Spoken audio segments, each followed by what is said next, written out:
Dear friends, I want to thank you for everything each of you has done throughout this year that has gone by. A year where we rolled back seed laws that would have made it illegal for gardeners and farmers to have access to their own varieties of seeds in Europe, in Colombia. A year where we celebrated in Indonesia the overruling of the arrest of farmers for saving of seeds. It's been a year where the GMO industry got so desperate that they had to start putting ads using our language, which shows that what we are saying about the joy of growing food, the joy of eating food, that's what the future is all about. And we know that the corporations that have produced chemicals and GMOs cannot deliver that promise, even though they might create their ads. Most importantly, this was the year when everywhere in the world a phrase rang in resonance that we are all seeds. That for a while we might lie underground, but at the right moment we germinate and burst out with all of our potential. I want to greet you for the year that's coming, a year that has been declared the year of soil, the year of our own earthiness, our own groundedness, our own rootedness, the year where the seeds we sow of hope and love, the seeds we sow of abundance and creativity, are the seeds that will multiply. We have to express our gratitude to the earth, who is our mother. But most importantly, one of the things that this conference showed us was there's an intimate connection between the health of the soil, the health of plants, and our own health. And there's an intimate relationship between diseased soils because of chemicals and GMOs, diseased plants, and diseases in human beings, especially our children. Our children deserve better. We will make sure they have a better future by working together. So I hope everyone across the world will join in those days where we articulate both our love as well as our resistance. My name is Alice, originally from Uganda. I've lived in Australia for 20 years. I came here in 1994.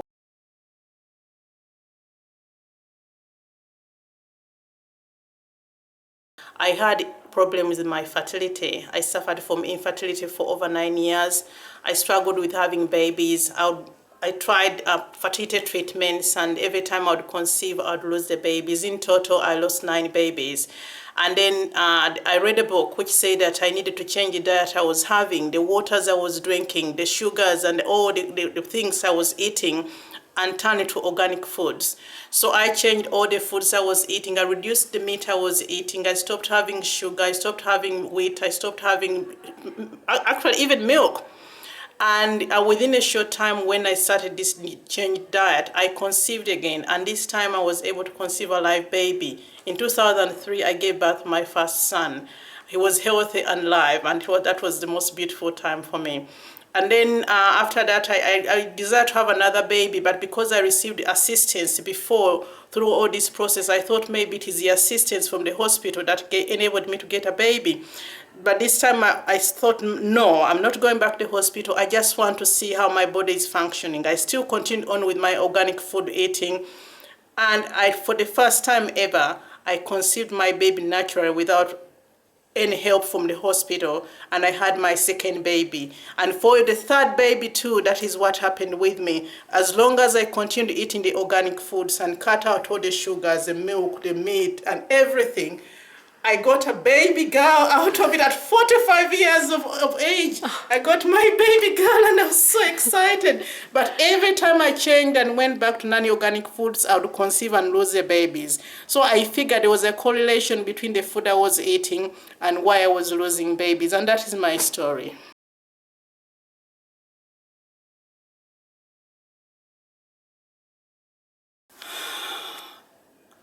I lost my dad in 2013. He was 78. But before that, he had rang me in 2009 and told me, daughter, I think the chemicals I have been using for my crops, the cotton crops that I'm growing, are making me sick. And he told me that a number of people in the village from Uganda where he lived had died, and he had very complicated health issues. At that time, my father rang me and he said he had kidney failure problems, he had liver failure problems, and the way they described his health was really, really so bad. And they tried everything. He developed diabetes. Our family has never had diabetes before. And so when my father died, I thought, oh no, I have to do something for the people in the village. At that time, I was studying social work, and I thought social work was not enough to help me, equip me with the knowledge I needed to help my dad. So recently, I just enrolled to study public health because in our village right now, the health of the people has changed. My mom has diabetes, my sister has diabetes, people that have cancers, which things we never used to hear of. And I was wondering what is the connection until I attended Dr. Vandana Shiva's seminar. That's when I realized there is a connection between the foods they are growing, the chemicals they are using to their health. And for me, it spurred me on to want to do something. And that's why I'm hoping that I can go back there and do something to help my people who are dying. Even just this evening, my sister rang me and said, you know what, I've developed lesions, and now they're saying I can't even eat because she doesn't think she's going to live. And all it's because they started growing these crops and using the chemicals in them. And now it's such a harsh time for me. It's so hard. I cry a lot because they're all dying young. And what kind of crops are they growing?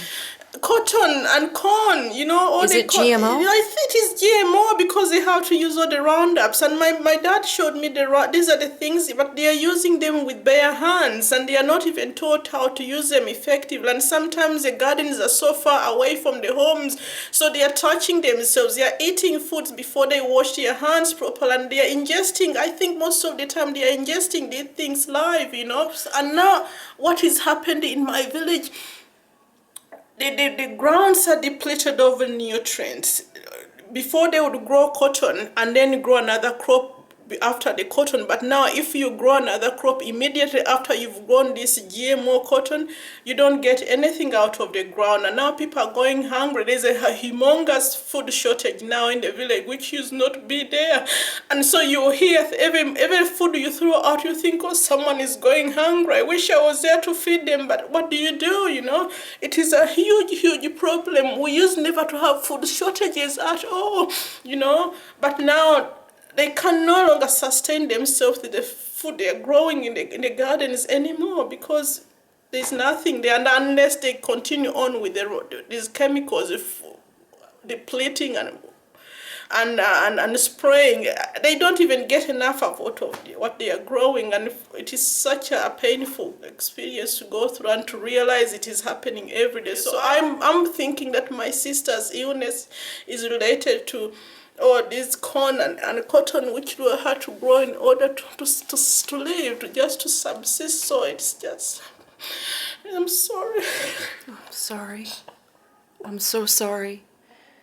Did your mother see illnesses like this when she was growing up as a child? No, my mom never had diabetes at all, but now mom had, and she's so skinny, and as skinny as anything. Now she has diabetes. My sister has diabetes, and she's scared that they are going to cut off her legs.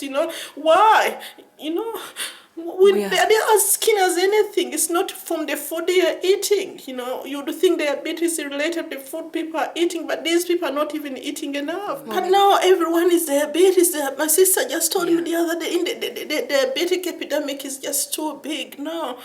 And it's a pain I carry with me every single day, single day. You are here learning, and you are going to share with people, and we're going to make a difference. And thank you.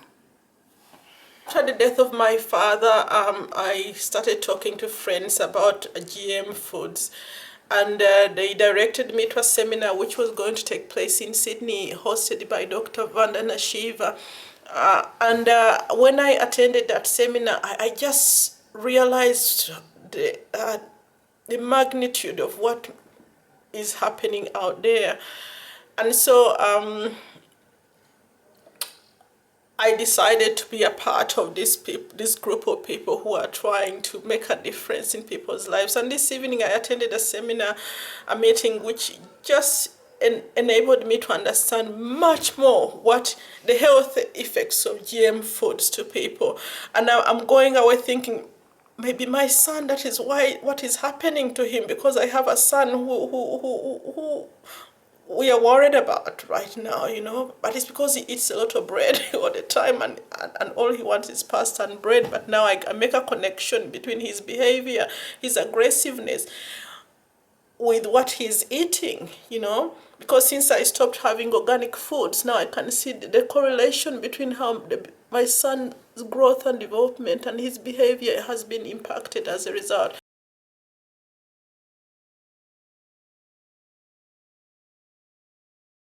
This meeting tonight for me opened my eyes so much to what is out there. I learned how it changes the hormones in people.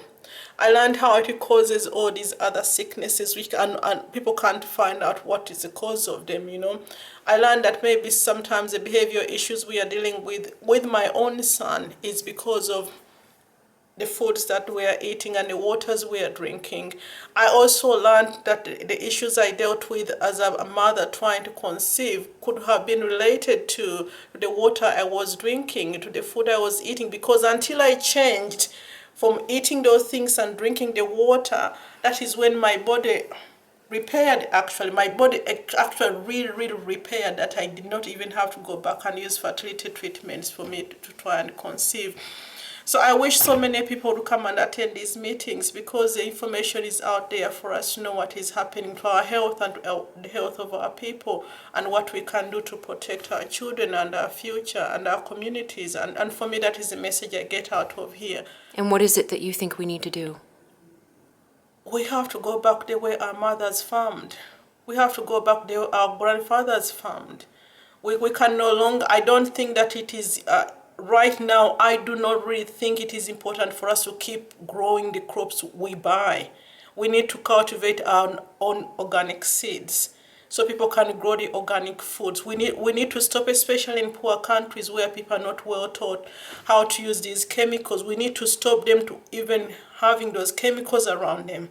You know, because they are going into the water systems, they are going into their food systems, they are going into their bodies, and they are really causing so much damage to their health. And with poverty and poor nutrition and poor governments, I mean, whole communities are disappearing. Right now, there are no more older people in our village as a result, because they are trying to subsist and they want more yields for their crops, and they think the more they spray the crops with the Roundup they are given, the more yield they'll get. But the opposite is what is happening. They are not yielding as much as they would want to yield from out of those crops and fields that they have. And this is in Uganda? That is in Uganda. And you're seeing this in other areas in Africa? I haven't been to other areas of Africa, but I've been reading some reports from Ghana and Nigeria and other parts where there are people, a movement is rising up for people who are against this type of farming and how destructive it is to the environment and the health of people.